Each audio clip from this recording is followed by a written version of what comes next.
Margaret wiped the sweat from her forehead as she finished feeding the chickens behind the old farmhouse.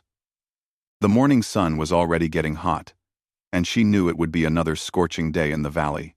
She had been working on the Thompson Ranch for 3 months now, ever since her husband died in the mining accident that left her with nothing but debts and a baby growing inside her belly. The ranch belonged to Samuel Thompson, a man in his 50s who had built everything from nothing.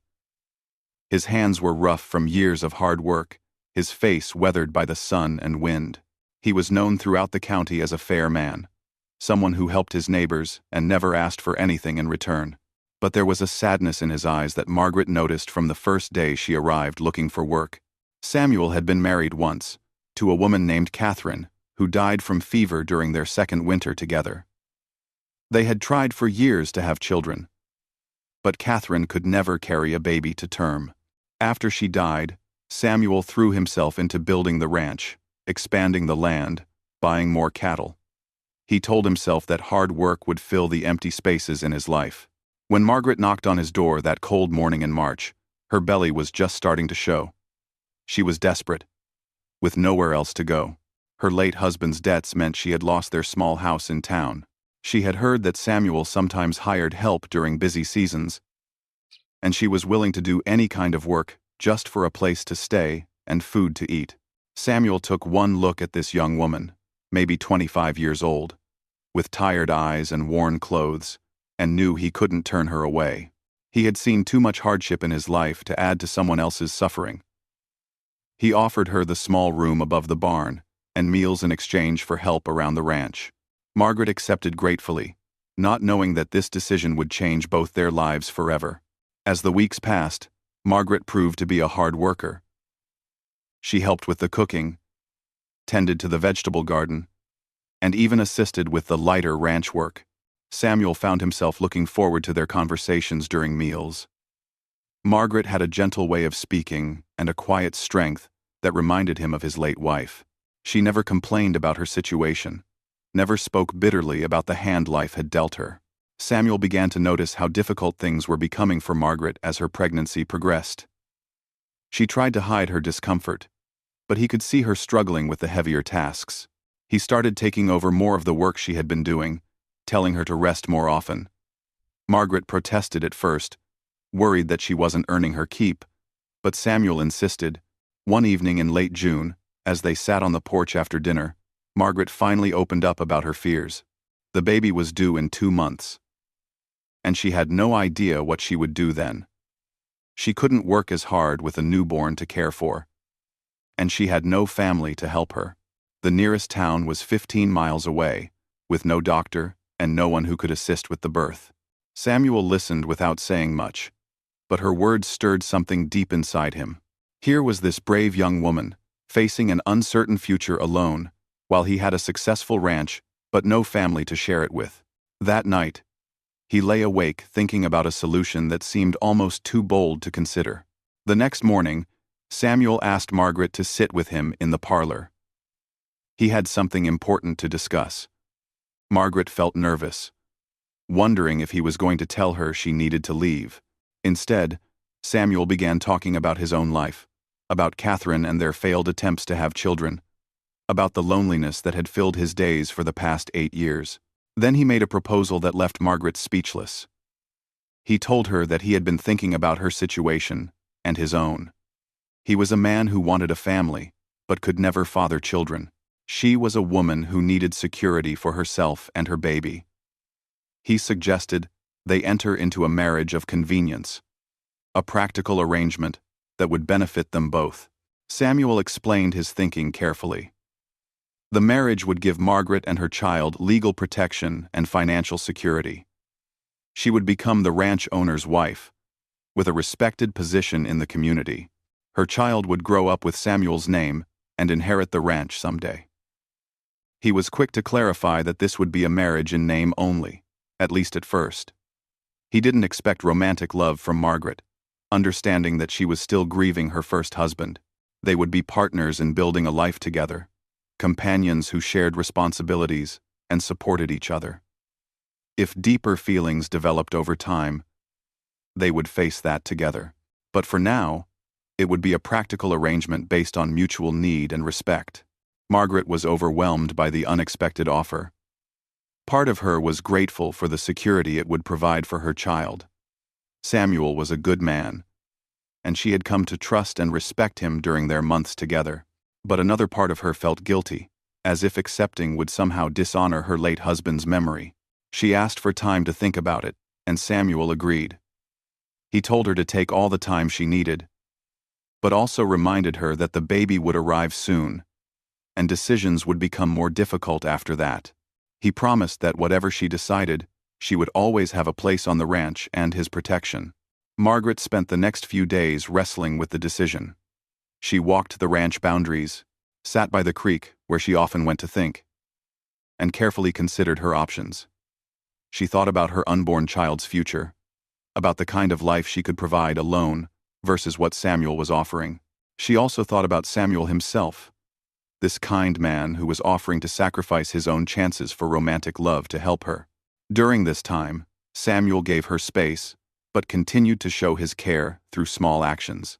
He brought her fresh milk from the best cow every morning, made sure she had comfortable pillows for her back, and started building a cradle in the barn workshop. These gestures spoke louder than words about his character and his genuine desire to care for her and the baby. One evening, as they sat together watching the sunset, Margaret made her decision. She turned to Samuel and told him she would accept his proposal. She explained that while she couldn't promise to love him immediately, she could promise to be a faithful partner and to work together to build a good life for all of them. Samuel's relief was visible, though he tried to hide it. He reached out and gently took her hand, telling her that her honesty meant everything to him. He promised to be patient, to earn her trust and affection over time, and to be the best father he could to her child. They decided to marry quickly and quietly. Samuel arranged for the circuit preacher to come to the ranch the following week. Margaret used some fabric Samuel bought for her to make a simple dress. There would be no big celebration, just the two of them, the preacher, and Samuel's foreman as witness. As the wedding day approached, Margaret found herself surprisingly calm. She realized that somewhere in the past few months, Samuel had become more than just her employer. He was someone she genuinely cared about and respected. Maybe romantic love would come later, or maybe their partnership would be based on something deeper than passion. Either way, she felt ready to take this step into an uncertain but hopeful future. The wedding took place on a warm Thursday morning in July, with wildflowers blooming across the meadow and a gentle breeze stirring the grass. Margaret wore her new blue dress, and Samuel had put on his best suit, the one he had worn to his first wedding 8 years earlier. The circuit preacher, Reverend Williams, had known Samuel since he was a young man and understood the practical nature of this union. After the brief ceremony, Margaret moved her few belongings from the room above the barn into the main house. Samuel had prepared the spare bedroom for her, making it clear that she would have her privacy and comfort. He had even hung curtains that Catherine had made years before, wanting Margaret to feel that the house was truly her home now. The first few weeks of marriage passed quietly as they established new routines. Samuel continued to handle the ranch work while Margaret managed the household duties she was still able to do. They shared meals and conversation, gradually learning more about each other's thoughts and dreams. Margaret discovered that Samuel was much more educated than she had expected, with a small collection of books and a genuine curiosity about the world beyond the ranch. Samuel, meanwhile, was amazed by Margaret's quiet wisdom and practical skills. She could make delicious meals from simple ingredients, had a gift for caring for sick animals, and possessed an inner strength that helped her face each challenge without complaint. He found himself looking forward to their evening talks on the porch, where they discussed everything from the ranch's future plans to stories from their childhoods. As August arrived, Margaret's pregnancy became more difficult. The summer heat was intense, and she struggled with swollen feet and back pain. Samuel hired Mrs. Peterson, an experienced midwife from a neighboring ranch, to stay with them during the final weeks. He wanted to make sure Margaret and the baby would have the best possible care when the time came. Mrs. Peterson was a stout woman in her 60s who had delivered dozens of babies over the years. She took one look at Margaret and Samuel's living arrangement and immediately understood the situation. Without asking questions or making judgments, she simply focused on preparing for the birth and making Margaret as comfortable as possible. One evening in late August, as Margaret sat on the porch trying to catch a cool breeze, she suddenly felt the first labor pains. Samuel had been mending a fence nearby and came running when he heard her call out. Together, they helped Margaret into the house while Mrs. Peterson prepared everything needed for the delivery. The labor was long and difficult, lasting through the night and into the next morning. Samuel paced the kitchen, feeling helpless and worried. He had assisted with many animal births on the ranch, but this was different. This was Margaret, and he realized somewhere during those long hours that his feelings for her had grown much deeper than he had admitted to himself. Just after sunrise, they heard the baby's first cry. Mrs. Peterson emerged from the bedroom with a smile, announcing that Margaret had delivered a healthy baby girl. Samuel felt his knees go weak with relief. When Mrs. Peterson invited him to meet his new daughter, Samuel hesitated for a moment, still adjusting to the reality of his new role. Margaret was exhausted but alert when Samuel entered the bedroom. She held a tiny bundle wrapped in one of Catherine's old quilts, and when she looked up at Samuel, her eyes were filled with gratitude and something else he couldn't quite identify. She asked him if he wanted to hold the baby, and with trembling hands, Samuel carefully took his new daughter. The baby was perfect, with a full head of dark hair and tiny fingers that immediately wrapped around Samuel's thumb when he offered it. As he looked down at this little person who would call him father, Samuel felt an overwhelming surge of love and protectiveness. He had not expected to feel such an immediate, powerful connection to a child who was not biologically his. Margaret watched Samuel's face as he held the baby, and she saw something that made her heart skip. The tough, weathered rancher had tears in his eyes, and his expression was filled with wonder and unconditional love. In that moment, Margaret knew that her child would be truly cherished by this man who had chosen to be her father. They named the baby Emma, after Samuel's mother, who had died when he was young. Samuel insisted that Margaret choose the middle name, and she selected Rose, which had been her own mother's name. Emma Rose Thompson would grow up knowing she was wanted and loved by both her parents, even if the story of her beginning was unconventional. The weeks following Emma's birth brought new challenges and unexpected joys. Samuel threw himself into learning how to care for an infant, asking Mrs. Peterson countless questions before she returned to her own home. He built a cradle that could rock gently, learned how to change diapers without fumbling, and discovered that he had a natural talent for soothing Emma when she cried at night. Margaret recovered slowly from the difficult birth, and during her weeks of rest, she watched Samuel transform into a devoted father. He would wake up for nighttime feedings, walking the floor with Emma while Margaret tried to get some sleep. He sang old songs his mother had taught him, made funny faces to earn Emma's first smiles, and treated every small milestone as if it were the most remarkable thing in the world. As autumn arrived, life on the ranch settled into new rhythms. Margaret gradually returned to her household duties, now with the added responsibility of caring for Emma. Samuel hired additional help for the ranch work so he could spend more time with his family. He found himself rushing through his outdoor chores so he could return to the house to see what new thing Emma might be doing. The community gradually accepted the sudden marriage and the baby's arrival. Samuel's reputation for honesty and kindness served him well, and most people respected his decision to help Margaret. A few gossiped about the timing and the circumstances, but Samuel made it clear that he considered Emma to be his daughter in every way that mattered, and anyone who suggested otherwise was not welcome on his land. During the long winter evenings, as they sat by the fire with Emma sleeping peacefully nearby, Margaret and Samuel's friendship deepened into something more meaningful.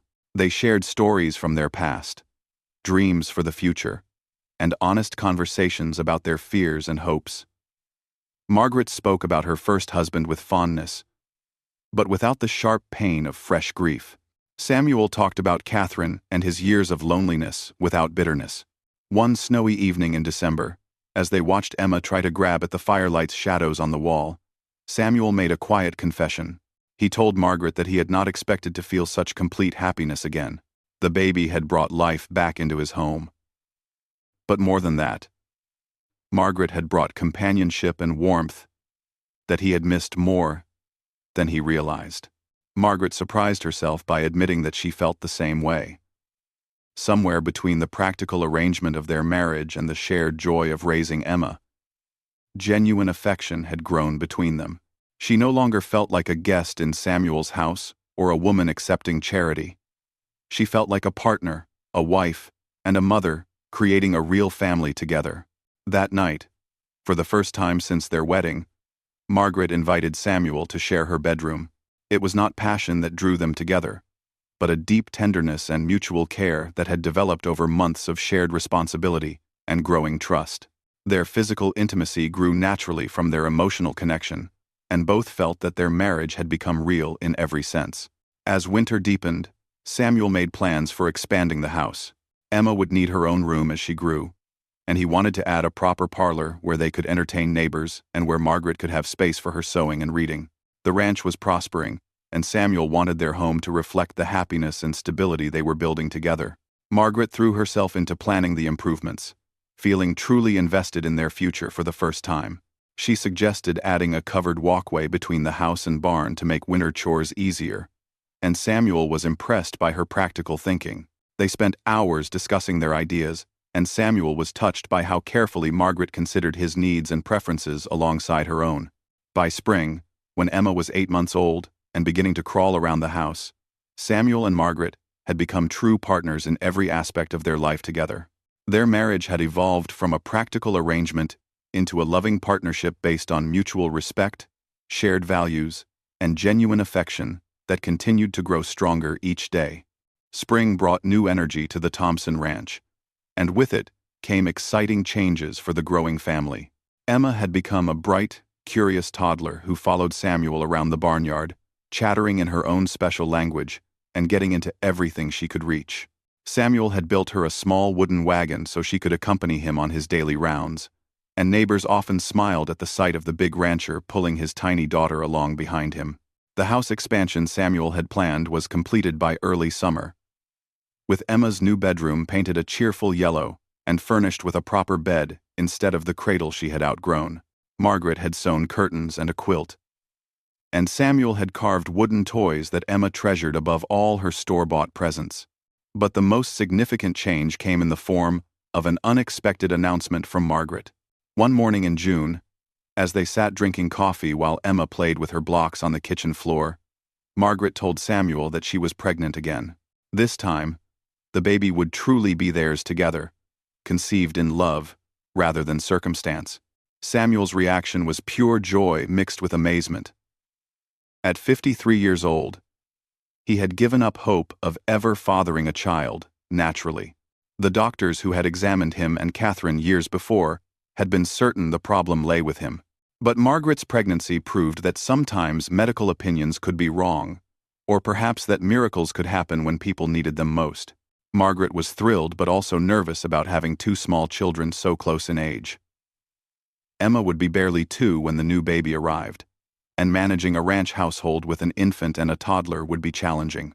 Samuel immediately began making arrangements to hire more domestic help, but Margaret insisted she wanted to care for her children herself as much as possible. The pregnancy progressed smoothly, and Margaret remained active and healthy throughout the summer and fall. Emma seemed to sense the coming change and became even more attached to both her parents. Samuel spent extra time with her, reading stories and teaching her simple words, wanting to make sure she felt secure and loved as the family prepared to expand. As Margaret's due date approached in February, Samuel arranged for Mrs. Peterson to come stay with them again. This time, the midwife brought her daughter Sarah, a young woman training to follow in her mother's profession. With their help and Samuel's experience from Emma's birth, everyone felt more prepared and confident about the upcoming delivery. The labor began on a cold February morning and proceeded much more quickly than Emma's birth had. By afternoon, Samuel was holding his biological son for the first time in his life. The baby was strong and healthy, with Samuel's blue eyes and a determined cry that could be heard throughout the house. They named him James Samuel Thompson, carrying on Samuel's name and ensuring the family legacy would continue. Emma was fascinated by her new baby brother, wanting to help with everything from diaper changes to feeding time. Samuel marveled at how naturally she took to her role as big sister, always gentle and protective with the infant. With 2 children in the house, life became busier but also richer than Samuel had ever imagined possible. He found himself amazed daily by the simple pleasure of being called Papa by Emma, and knowing that James would grow up calling him Daddy from his first words. The emptiness that had defined his life for so many years had been completely filled by the love of his growing family. Margaret bloomed in her role as mother and ranch wife. She managed the household with skill and grace, organized community events, and became known throughout the county for her kindness and practical wisdom. The shy, desperate woman who had knocked on Samuel's door 4 years earlier had transformed into a confident woman who was respected and loved by everyone who knew her. Samuel's success with the ranch continued to grow, but now he had clear motivation for building wealth beyond his own needs. Everything he did was focused on providing for Margaret and the children, on ensuring that Emma and James would have opportunities and security that he and Margaret had never known in their own childhoods. When Emma turned 4 and James was 2, Samuel made a decision that surprised everyone, including Margaret.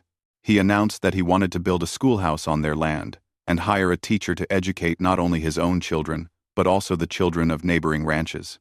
The nearest school was more than 20 miles away, and many ranch children received little formal education as a result.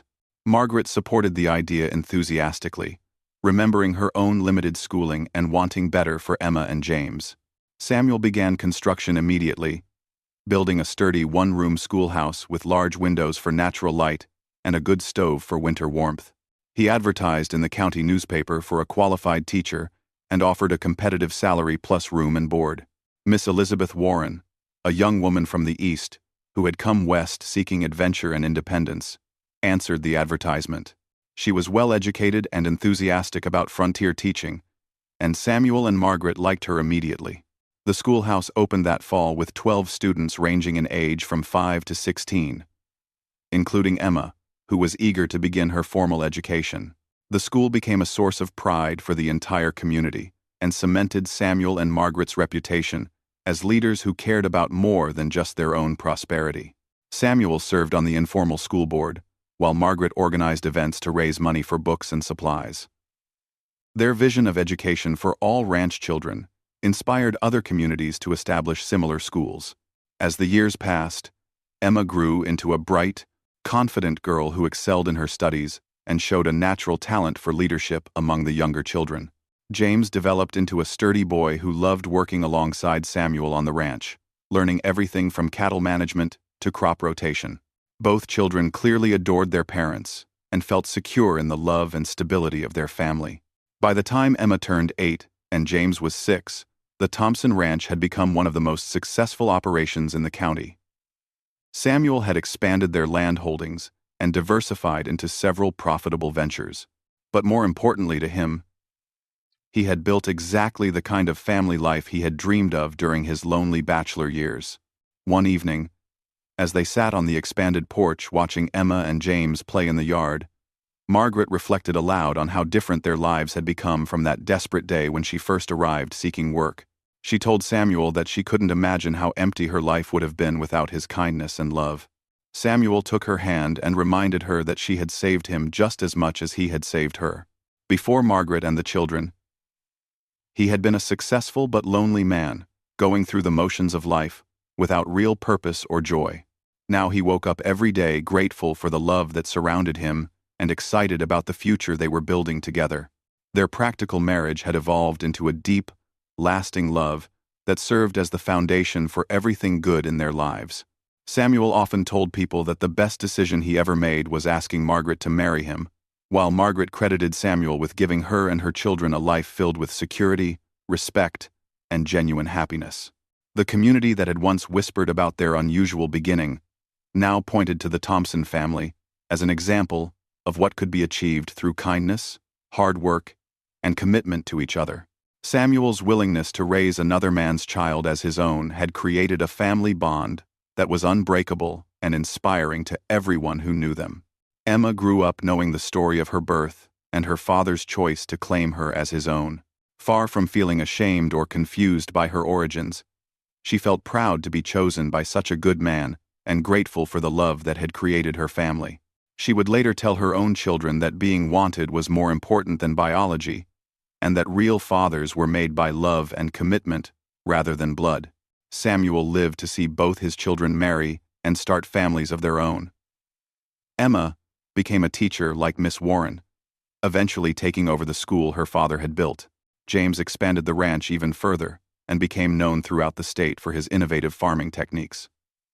Both children remained close to home, wanting their own children to grow up surrounded by the same love and stability they had known. The ranch that Samuel had built as a lonely man became the center of a thriving family legacy that continued for generations. His willingness to open his heart to a desperate woman and her unborn child had created a story of love and redemption that people in the county still talked about decades later. Margaret lived to be an old woman, surrounded by children and grandchildren who called the ranch home. She never forgot the courage it had taken for Samuel to propose their practical marriage, or the patience and kindness he had shown as their relationship grew into true love. She often said that some of the best things in life came from the most unexpected places, and that sometimes the greatest love stories began with the simplest acts of human decency. The wooden sign at the entrance to the Thompson Ranch, painted by Samuel himself, read, "Thompson Family Ranch. Founded 1875. But everyone who knew the real story understood that the ranch had been founded not just on land and cattle, but on the transformative power of choosing love over loneliness, hope over despair, and family over solitude.